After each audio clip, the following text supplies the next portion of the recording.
everyone, welcome to my channel. I hope everyone is having a wonderful day. Before starting the video, please go ahead and hit the subscribe button and give this video a like up.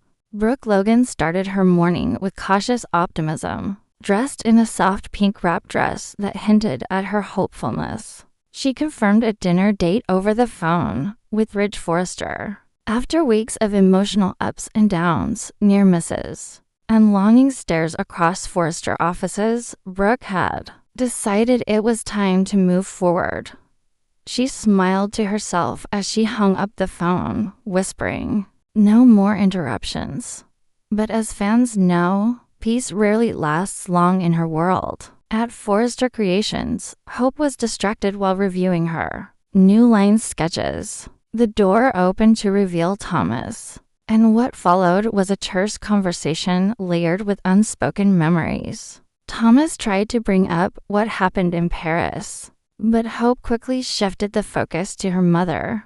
She admitted she was worried. Brooke's heart had been broken too many times by Ridge. Every time she lets him back in, she loses a piece of herself, she muttered, her voice tight with concern. Thomas seemed to want to say something more, but the moment passed. Elsewhere in Ridge's office, Steffi confronted her father with fierce determination. She had heard about the dinner plans and wasn't about to let history repeat itself. Her message was clear: Brooke equals chaos. Ridge tried to reason with her, claiming that time had passed and people had changed. But Steffi was unmoved. "You want stability. It's not with Brooke. It never has been," she warned. Ridge looked wary, torn between his daughter's passionate concern and the undeniable pull of his connection with Brooke. He assured her he'd think everything through. But Steffi's final words hung in the air. "Just be prepared. The past always comes back." As the sun dipped behind the Hollywood hills, Brooke arrived at Il Giardino.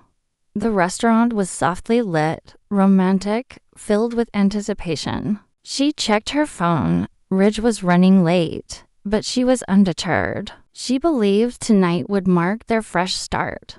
Then, to her shock, someone else appeared. Taylor Hayes walked up to her table, calm, composed, and completely intentional. Brooke's eyes narrowed.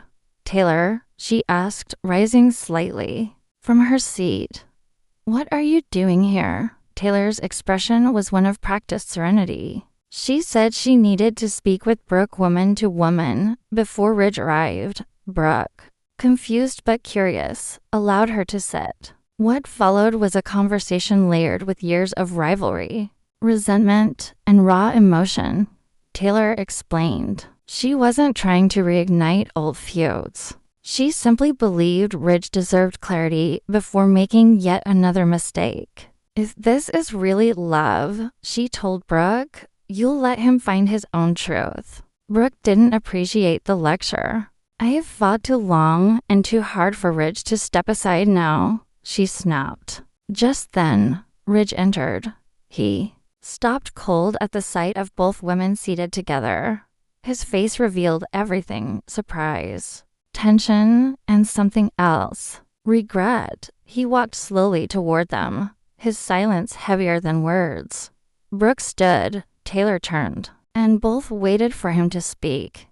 He finally broke the silence with something neither expected. "I'm not ready to choose," he said. "Not yet." Brooke's eyes widened. Taylor didn't flinch. Ridge hesitated before adding, "There's someone else I need to talk to. Before either of you. I saw her today, Shauna." Brooke could barely breathe. "Oh no, not again," she whispered. Taylor's expression turned unreadable, a flicker of recognition in her eyes. Ridge looked apologetic, but firm, and in that moment, everything shifted. Brooke had come to the restaurant expecting romance. Instead, she got a rival, an ultimatum, and a mystery she hadn't seen coming. Back at Forrester, a side plot simmered. Donna confided in Katie about a call from Justin Barber. He claimed it was just a friendly check-in, but Donna was suspicious. "He mentioned Bill," she said. But why now? Katie grew quiet. Bill's been keeping to himself lately. That usually means he's planning something. It was a subtle thread, but the undercurrent was clear. Something was brewing in the Spencer camp, and it wasn't good. As the episode closed, Ridge stood between two women who had fought for his heart for decades, and a third woman from his past who had just re-entered his orbit. Brooke's romantic evening had turned into an emotional ambush, and the question now isn't whether Ridge will choose. It's whether any of them are ready for what happens when he finally does.